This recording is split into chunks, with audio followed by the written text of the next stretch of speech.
అందరితో మాట్లాడాం. జనరల్గా ఏంటంటే ఇక్కడున్న సమస్యలు వాక్ చేసేటప్పుడు నేను కూడా చూస్తాను, విపరీతంగా డస్ట్ వస్తూ ఉంటుంది. సో దాన్ని కొంచెం కంట్రోల్ చేయాల్సిన అవసరం ఉంది. తర్వాత స్ట్రీట్ లైటింగ్ ఇక్కడ కొంచెం బెటర్ కాదు, అక్కడ లైటింగ్ కూడా ఇబ్బంది ఉంది. రెండోది ఇక్కడ కొంచెం ఫెన్సింగ్ ఉంది, అక్కడ ఫెన్సింగ్ కూడా లేదు. తర్వాత ఇదంతా ఓపెన్ ఏరియా ఉంది. దీన్ని కొద్దిగా విజన్ ఉన్న వాళ్ళు కొద్దిగా హార్డ్ వర్క్ చేస్తే చాలా బ్యూటిఫికేషన్ చేసుకోవచ్చు. మనం ఇక్కడంతా వాటర్ వచ్చేటప్పటికి కొంతమంది వాటర్ ఉంటే దోమలు వస్తున్నాయి అంటున్నారు, కొంతమంది వాటర్ లేకపోతే చుట్టుపక్కల అంతా డ్రై అవుతుంది అంటున్నారు.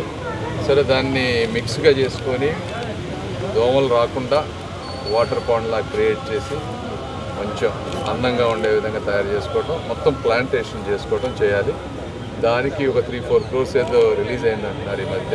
దీనికి ఇదంతా ఎక్కువ వీళ్ళు డొనేషన్స్తో చేశారు. ఈ రెండింటిని ఈ సమస్యలు మాకు అర్థమైనవి కాబట్టి రేపు వచ్చిన తర్వాత దాన్ని కూడా ఫాస్ట్గా రిలీజ్ అయిన ఫండ్స్ 3-4 crores ఏదైతే రిలీజ్ అయిందో దాన్ని ఫాస్ట్గా చేసే విధానంగా ఒకటి చేస్తాం. తర్వాత ఇక్కడ జిమ్ అనేది ఒకటి ఉంది, దాంట్లో ఇంకా ఎక్విప్మెంట్ లేదంటున్నారు. అవి ఎలా చేయాలో చూసి ఓవరాల్గా సమస్యలు అర్థమైనవి కాబట్టి 1 by 1 చేసుకుంటూ వస్తాం.